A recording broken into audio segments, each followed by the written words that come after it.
আজকে 11 দল থেকে এক দল মুনাফিক কেটে পড়বে, এতে চিন্তার কোনো কারণ নাই। কারণ রাসূলের উত্তরসূরিরা আছে, আব্দুল্লাহ বিন উবাইরাও আছে।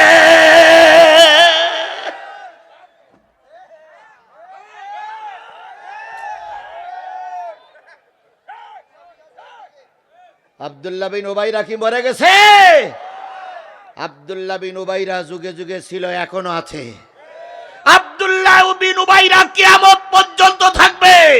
তাই বলে কি আমরা আঙুল চুষবো ঘরে দরজা বন্ধ করে? ওরা যত মুনাফিকি করবে তার চাইতে অনেক শক্তি নিয়ে রাস্তায় নামবো। মুনাফিকদের বোঝা পড়া হবে আগামী দিনে, একটারও ছাড় দেওয়া হবে না, হবে না, হবে না।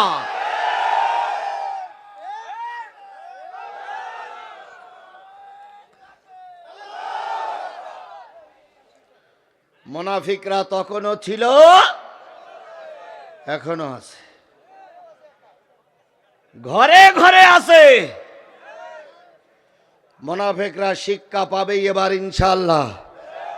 যে কোনো শক্তির বিনিময়ে মুনাফিকদের শিক্ষা দিয়েই ছাড়ব। মুনাফিকদের ব্যাপারে কোনো ছাড় হবে না। একটা জিনিস জেনে রেখো, তোমাদের মুসলমানেরা কাফের মুনাফিকের চাইতে কাফের ভালো।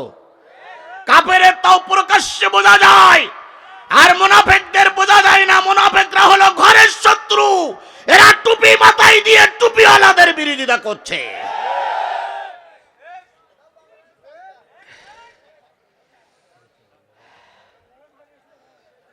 উহুদের যুদ্ধে মুনাফিক কেটে পড়ল কয়জন? এবার তৃতীয় যে যুদ্ধটা হয়েছিল, সেই যুদ্ধটার নাম হলো খন্দকের যুদ্ধ, খাল খননের যুদ্ধ, পরিখা খননের যুদ্ধ, কৌশলী যুদ্ধ। ওই যুদ্ধে মুসলমানদের সংখ্যা হলো 3000। কত? কাফেররা কত?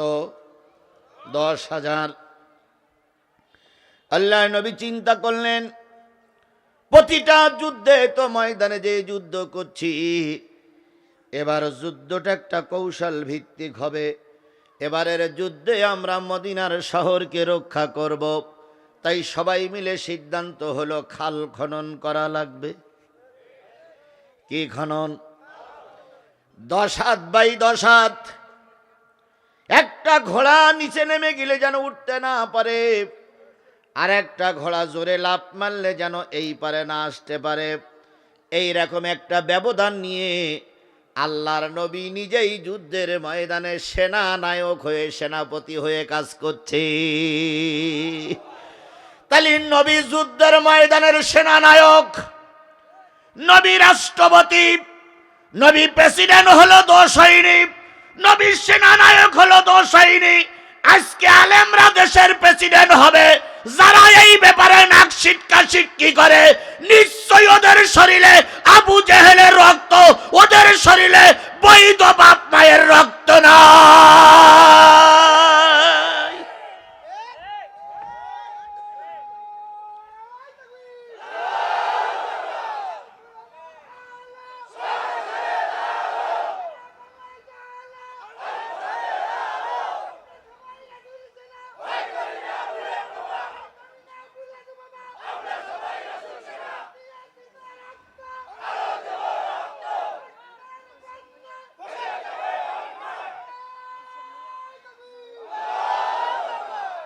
আমার প্রিয় ভাইরা, মুসলমানদের সংখ্যা কত? কাফেররা কি খনন হচ্ছে? খাল খনন হচ্ছে।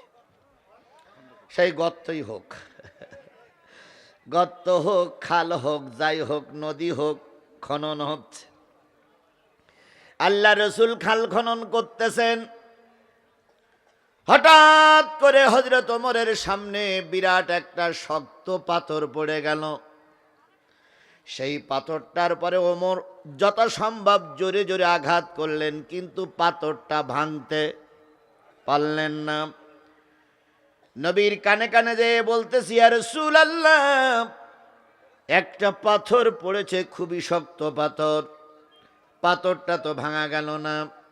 নবী বললেন, ওমর, চলো না সেই পাথরের কাছে আমি একটু যাই। হযরত ওমর বললেন, আমি যুবক মানুষ ভাঙতে পারলাম না, আপনি বৃদ্ধ মানুষ কি ভাঙতে পারবেন? নবীজি বলেন, ওমর চলো না, যাই যেয়ে দেখি ভাঙা যায় কিনা। ওমরের হাতের থেকে শাপলটা নবী নিজের হাতে নিলেন, প্রথমবার আঘাত করলেন। আঘাতের পাথরটা ভাঙল না, বরং আঘাতের সঙ্গে লোহার সঙ্গে একটা ঘর্ষণ লাগলো। ঘর্ষণ লেগে একটা বিজলির মতন আলো বাহির হলো। নবী বললেন, ওমর সুসংবাদ দাও, আমি আমার এই ঘর্ষণের আলোয় দেখলাম রোম আর পারস্য মুসলমানদের বিজয় হয়ে গেছে। রোম আর পারস্যের মসনদে নবীর উত্তরসূরির আল কোরআন চলে গেছে। হযরত ওমর চিন্তা করতেছে, মদিনা রক্ষা করতে পারি না, আর রোম সম্রাটের সংসদে কোরআন চলে গেছে। হযরত ওমর প্রথম বুঝতে পারি নাই। আমি আজকে ডোমারের ময়দানে দাঁড়িয়ে বলে গেলাম, আল্লাহর কসম, আমি আমার অন্তর চক্ষু দিয়ে দেখতেছি আগামী সংসদে আল্লাহর কোরআন ওয়ালারা চলে যাবে। ইনশাআল্লাহ বলেন, ইনশাআল্লাহ বলেন, ইনশাআল্লাহ বলেন। কারণ আল্লাহ ছাড়া কিছু করার নাই। আল্লাহ যদি চায় আগামীতে ইনশাআল্লাহ কোরআন গোটা বাংলাদেশে ছড়িয়ে পড়বে। দ্বিতীয়বার আঘাত করলেন, পাথরটা টুকরো টুকরা হয়ে গেল। নবী এবার বললেন, ওমর তুমি তোমার কাজ করো, আমি আমার কাজ করি। নবীজি এবার কাজ করতে শুরু করলেন। হযরত ওমরের পাশে ছিলেন হযরত জাবের রাদিয়াল্লাহু তাআলা আনহু। জাবের লক্ষ্য করলেন আল্লাহর নবীর কপালগুলো ঘেমে গেছে, চেহারাটা ঘেমে গেছে, মুক্তার দানার মতন ঘামগুলো নবীজির চেহারার পরে লটকিয়ে আছে, দাঁড়িয়ে আছে। হযরত জাবের বলেন, আমি লক্ষ্য করলাম নবীজি একটা আঘাত করে দ্বিতীয়টা আঘাত করতে পারে না, তৃতীয় আঘাত করে চতুর্থ আঘাত করতে পারে না, অনেকক্ষণ দাঁড়িয়ে থাকে। হযরত জাবের বলেন, আমি আস্তে করে রসুলের কাছে চলে গেলাম, নবীর কানে কানে বললাম, ইয়া রাসূলুল্লাহ, একটা আঘাত করে দ্বিতীয় আঘাত করতে এত দেরি হচ্ছে কেন? নবীজি বললেন, জাবের রে, নবী মুহাম্মাদের ঘরে 7 দিন পর্যন্ত আগুন জ্বলে না। 7 দিন পর্যন্ত নবী মুহাম্মাদের ঘরে কোনো খাবার নাই। নবী হলেন নেতা, বিশ্ব নেতা। 7 দিন খাওয়া হয়নি, ঘরের ভিতরে থাকার কথা ছিল। কিন্তু নবী যুদ্ধের ময়দানে, তাহলে নবী যুদ্ধের ময়দানে 7 দিন পর্যন্ত না খেয়ে যুদ্ধের সেনানায়কের ভূমিকা পালন করেছে। আজকে ডোমারের মুসলমানেরা 1 দিন 2 দিন খাননি এমন একটা লোক হাত তোলেন তো, তোলেন? আছে কেউ? জোরে বলেন, আছে কেউ? তাহলে নবী কালেমার দাওয়াত দিতে দিয়ে কয়দিন না খেয়ে থাকলেন? আর তুমি আমি কালেমার দাওয়াত দিতে যেয়ে 1 দিনও না খাওয়া হয় না, বরং বিমানে চড়ি, হেলিকপ্টারে চড়ি। তাহলে বোঝা গেল তোমার কালেমা আর নবীর কালেমা এক হচ্ছে না।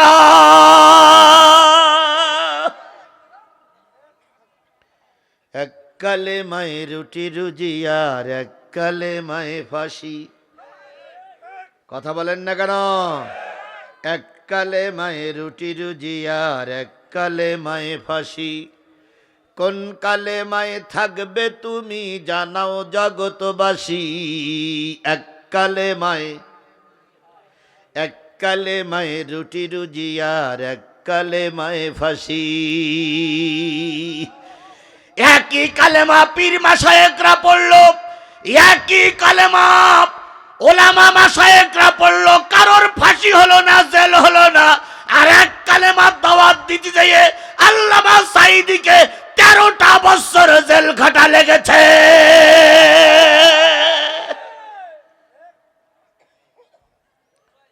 কালেমা ওনারাও পড়েছিলেন, আমরাও পড়েছি।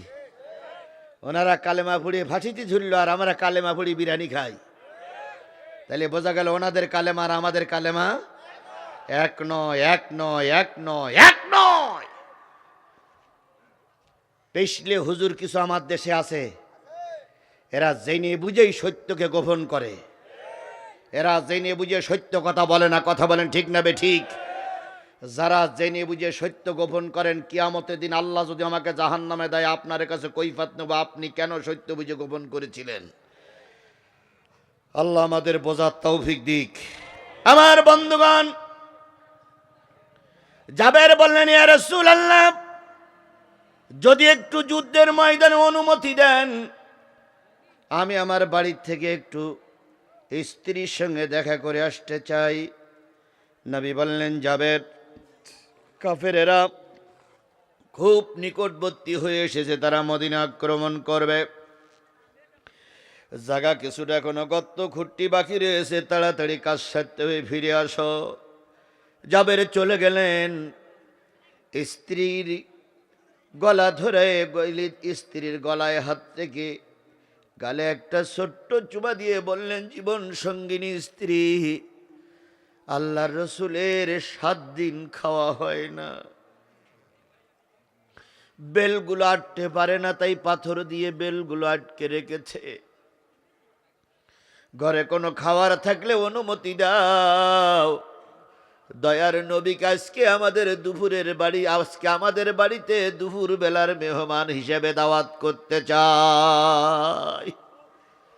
জাবেরের স্ত্রী বললেন, স্বামী, ঘরেতে সামান্য একটু ছাগলের গোশত আছে, আর কিছু জবের আটা আছে, এই আটাগুলো দিয়ে রুটি বানাইলে 3 জন পেট পুরে খেতে পারবে।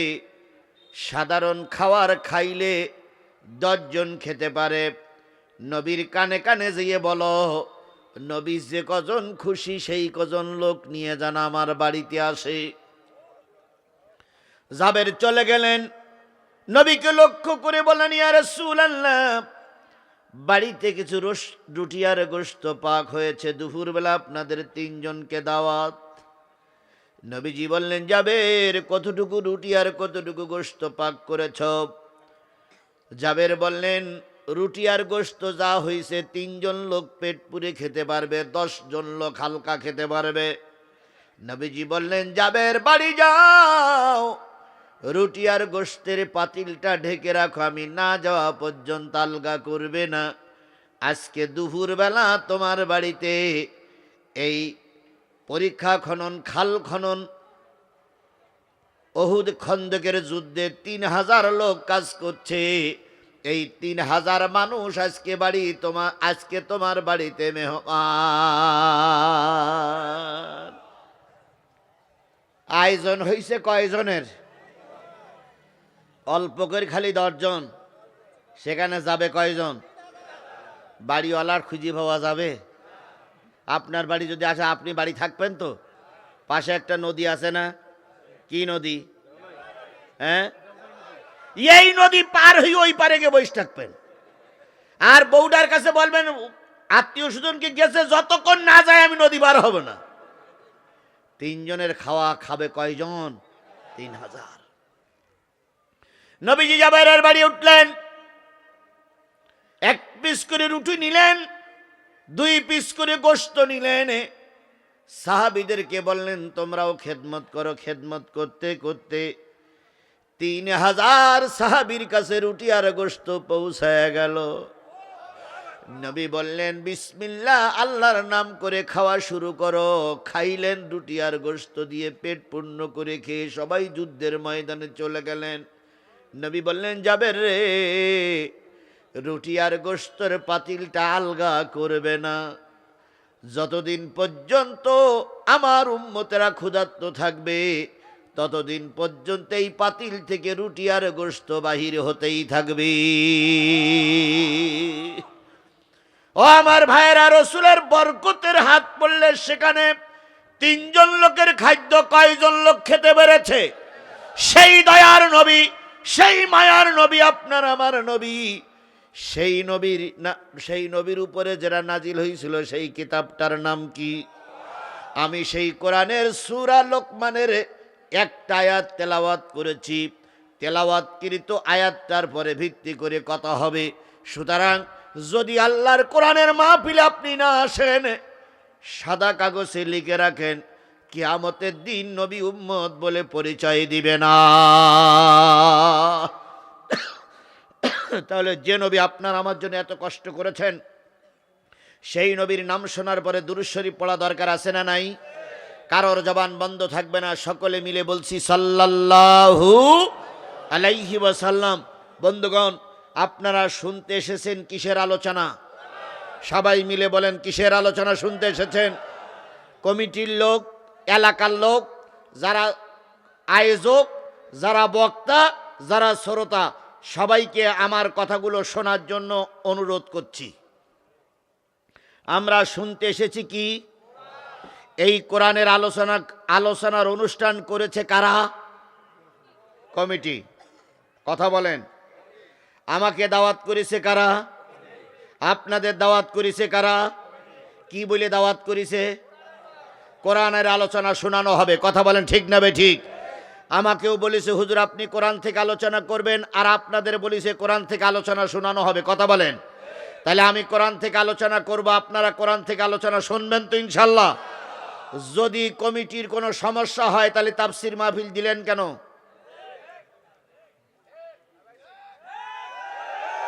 তাফসীর মাহফিল যখন দিয়েছেন, কোরআন থেকে তাফসীর করতে দেওয়াই লাগবে।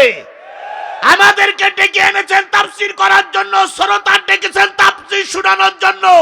এখন যদি তাফসীর শোনানো না যায়, কোরআনের মাহফিল দেওয়ার চাইতে না দেওয়াটাই ভালো। তাহলে তাফসীর হবে। আপনারা কি শুনতে রাজি আছেন? কমিটিকেও বলি আপনারা খেয়াল করেন, আপনারা তাফসীর মাহফিল দিয়েছেন, তাফসীরই হবে। তাফসীরের বাইরে কোনো কথা হবে? তাহলে এবার আস্তে আস্তে ঢুকুন। আল্লাহ বলতেছেন ওয়াইদা কুরিয়াল কোরআন ফাসতামিউ লাহু ওয়া আনসিতু লাআল্লাকুম তুরহামুন। যখন তোমাদের সামনে কোরআন পড়া হবে, এই কোরআনের আলোচনাগুলো তোমরা চুপচাপ বসে বসে শুনবে। লাআল্লাকুম তুরহামুন। যদি চুপচাপ কোরআনের আলোচনা বসে বসে শোনো, আল্লাহ পাক তোমাদের রহমত দিয়ে ভরে দেবে। তাহলে কোরআনের আলোচনা যখন হবে তখন চুপচাপ বসে